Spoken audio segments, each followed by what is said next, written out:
In this episode, I want to talk to you about 2 lessons that I took from the last race weekend at Monza.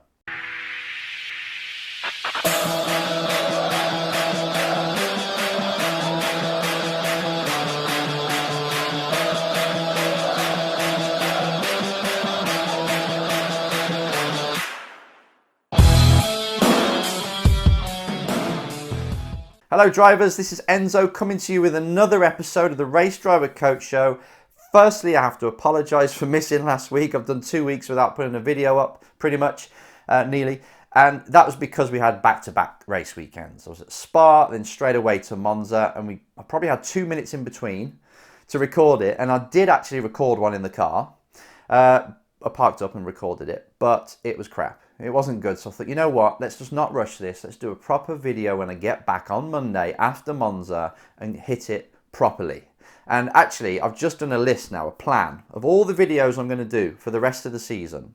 So I'm going to over-deliver and make up for this week that I missed, as well as podcasts. So I'm going to attempt, if my schedule will allow, and even if it doesn't, I'll just have less sleep. I'll attempt to do a Race Driver Coach Show at the beginning of the week, and then a podcast, which is a smaller one for everybody, which you've seen as well, in the middle of the week sometime. And I'm going to attempt to do as many as them, weeks like that, as I can. So, bringing you back to today, the 2 lessons that I took from a race weekend that we did at Monza just. As you know, I've got an F3 driver. You probably know I've got an F3 driver, a Red Bull F3 driver, and he's competing on the F1 race weekends as a support race. So it's a big deal for him. Now, when I go to a race weekend with drivers, I often get reminded of certain things that are really important. And then what I do is I come back and I report them to you. Or I remember a question I've had from one of you beautiful listeners or viewers, and I say, you know what? That kind of question is really important. It got answered today in this race weekend, and I want to do a show about that. So usually I'm inspired by half inspired by the questions you send in, but also what I learn when I'm on the go and I'm coaching in the field. Today's one of them moments, but I took 2 lessons. First one that I took from this race weekend with this driver was, you must learn quick. Really obvious. As a race driver, you need to learn quick. Now, when I was driving, I remember going out onto a circuit. We didn't have simulators and things. You go out onto a circuit, and for the first session, you were just trying to learn the circuit. Right, is it a left or a right now? You'd done all the homework beforehand, but still you were not quite sure how to take the corners. And it used to take a couple of sessions before I got my head around it. But now, and especially when you're going for pro levels, you need to learn so quick, have massive preparation, and learn really quick on the job.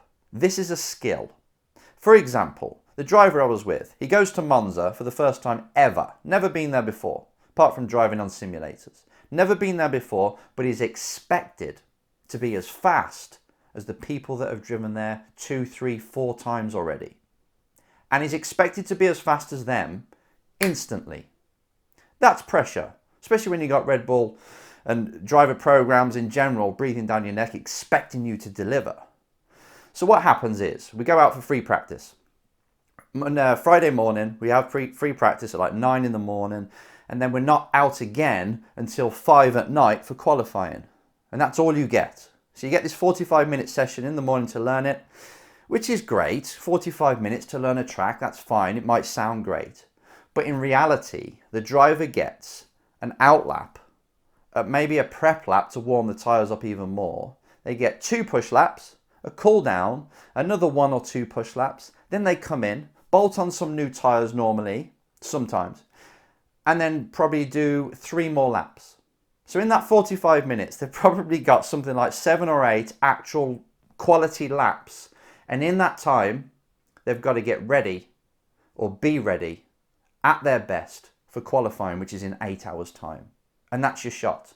And you only get 1 qualifying session because the 2 races on Saturday and Sunday based off the qualifying that you do, and then the results, reverse grid, blah, blah, blah. So, in other words, you need to be so switched on. You need to learn so quickly that when you're going out on that track, you need to pretty much know what's going on already.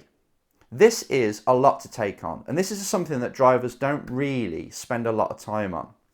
The prep and the sim work that you must do before you get to the track has now risen massively.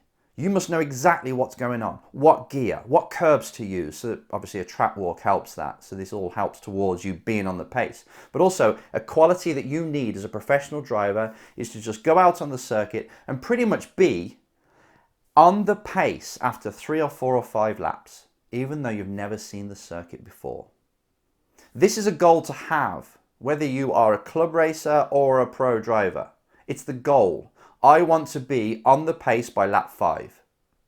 I'm giving myself 5 laps to learn the track. Now, what can I do? You're 2 weeks out, say, from that event. What can I do to help myself do this in the best possible way, to give myself a chance so I am on the pace after 5 laps? Yes, there's sim work. There's talking to people that have driven it before. There's going through onboards. There's looking at data with your engineer, with your team, with anyone. There's loads you can do, but you must do it. The quality or the skill of learning quick and taking things in and reacting very quick and problem solving on the go is going to be the determining factor, or one of them, determining factor whether you're going to succeed or not. Teams haven't got time because it costs money for you to do laps. Teams haven't got time, and you haven't got time, or you're not allowed time, to go and learn the track slowly. That doesn't exist anymore. So just remember now, if you want to go pro, you must learn quick. So moving on to number 2, the second lesson is never give up. This is something that came about this weekend with the driver I was with, because I'm not sure if you saw it, but F3 qualifying was a bit like F1 qualifying, where nobody wanted to go first. Because Monza is a slipstream track. So nobody wants to go and start the fast lap in the first position because everybody will be towing off you. And a slipstream is worth probably half a second, so it's really important. And when you're in F3, when pretty much the top 20 are within a second sometimes, that half a second is vital. Half a second can be the difference between P1 and P15 sometimes, you know, maybe not quite, but nearly. Definitely outside the top 10. Everyone's so close.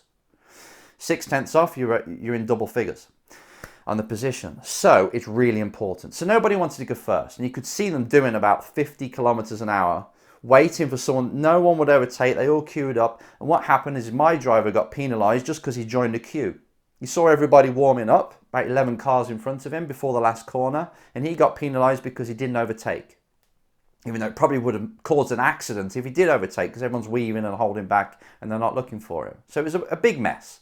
He got 5 grid penalty, so did a lot of other people, and it meant he started 14th. 14th out of a field of 30, so you're bang in the middle, danger zone, and as you know, Monza, low downforce, low grip, that means, going high speed, like 300 kilometers an hour into a chicane. So it's difficult. He's starting there, he's thinking to himself, man, this is just not the best start to a race weekend, is it all over? But he then changed into, I'm going to make sure that I get the best out of this weekend. I'm going to make sure that I turn it around. This is a circuit that allows slipstream. You've got DRS. We can, if we're quick enough, get to the front, or at least get to reverse grid pole, which is 8th position or better. Reverse grid. And he did. He didn't give up. He was seriously pissed, obviously, after qualifying. Like, what the hell? We had the pace to be in the top 5 this weekend, but I couldn't prove it. But then he quickly shifted into, what are we going to do about it?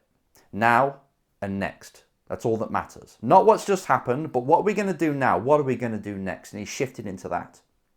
Lo and behold, in the race, worked his way all the way up to P8. Then somebody got a penalty, so he finished P7. It was a big crash, obviously, with Pironi that brought out the safety car. Get well soon, Pironi. But yeah, so we got 7th, which meant he started the second race in P2 and then finished that race in P2 after a bad start and came through again. But the essence is never give up. No matter what you're going through in a race weekend, even if you've just broken down in qualifying, now you've got to start last, do not dwell on what's just happened. Do not dwell on how it looks to others and how bad life is and why doesn't it throw me a bone? Why does it always happen to me? If you're swimming around in all this kind of dwelling, what use is that? What is that doing? Feeling sorry for yourself. It's not what you've got to do in order to rectify the situation. So from now on, no matter what life gives you, I want you to stand up, Yeah, you can swim in the shit for about 5 minutes and feel sorry for yourself, but when you're ready, after that 5 minutes, if that's how long it takes, be the person who stands up and says, what the hell am I going to do about this? This is a skill. Life is going to throw you curveballs. Life's going to throw you devastations, bad news, bad luck. But what are you going to do about it? This is always the question that you should be asking. What are we going to do now and next? Put your head there in the quickest possible way. Give yourself a 90-second challenge. So no matter what happens to me, I am the one who determines how I'm going to react to it. And the way you react to it is basically going to influence your future, your destiny. Do this often. I can see too many drivers around the paddock feeling sorry for themselves. Their parents add into that, saying, oh, it's not your fault, it's this. But the driver's the one that's got to stand up and say, you know what, it is my fault. Maybe I positioned myself wrong. Even if it rains, it's my fault. Put it on you, if that helps. It helps for me. I want to be in control with as many things as I can. Because if I'm in control, then I'm the person that can turn this around. Or if I'm defensive, if I'm woe is me, what is that going to do? It's going to beat me down. It's going to make me depressed. It's going to make me see the world in a very negative way, and I'm not going to be able to rise up and react. But if you believe in a messed up way that you're in control of everything, or at least you can change what's happening on this path, and you can influence the outcome, and you are determined to stand up and say, you know what? Okay, this has happened, but what are we going to do? That is the question of a leader. And for you to be a professional driver, you've got to lead. You lead by asking the questions that take you towards resolution, that make you more resourceful. You do this, you'll change your life. You do this, you'll stand out amongst all these other drivers that feel sorry for themselves in such a privileged world and privileged sport. Don't fall for that. Have more of the warrior spirit. You're the one that can turn anything around. It's never too late. Luck is created by you. Life is created by you. Your future is created by you and how you react to things. Master this and you'll master your life. See you next time.